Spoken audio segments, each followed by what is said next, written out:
difícil que alguém diga que concorde com a taxa de juros, em termos reais, que é a maior do mundo existente no Brasil. Creio que até os banqueiros, no fundo, acham exagerada essa taxa de juros. E por quê?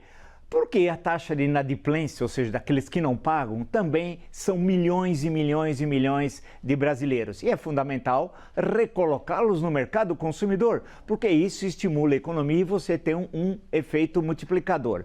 Há alguma justificativa, na minha leitura, como um simples historiador, de ter uma taxa de juros, em termos reais, a mais alta do mundo?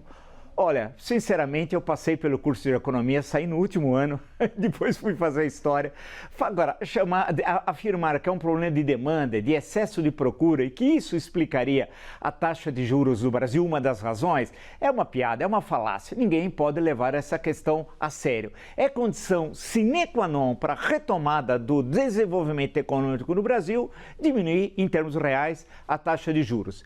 E mais do que isso, criar fórmulas de que o micro, o pequeno e o médio empreendedor possa ter acesso a um crédito com algum tipo de subsídio para que inicialmente a economia volte a girar. Isso é indispensável. Nós temos assim, todos os fatores fundamentais de produção estão colocados, né? Temos uma infraestrutura, tem alguns problemas, mas temos um grande mercado consumidor, tem uma mão de obra que tem alguns problemas de qualificação.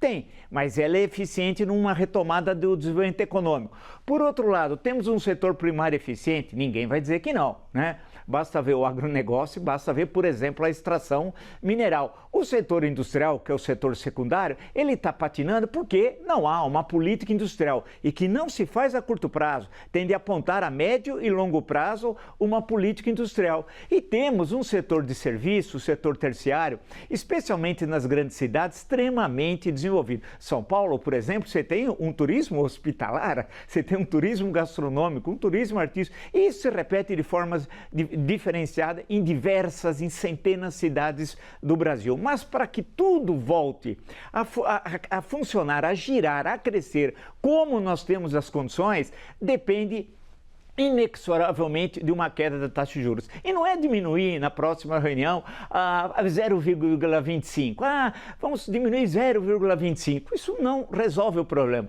Evidentemente que isso tem de ser lembrado, há uma responsabilidade fiscal, monetária por parte do governo. Isso é inegável.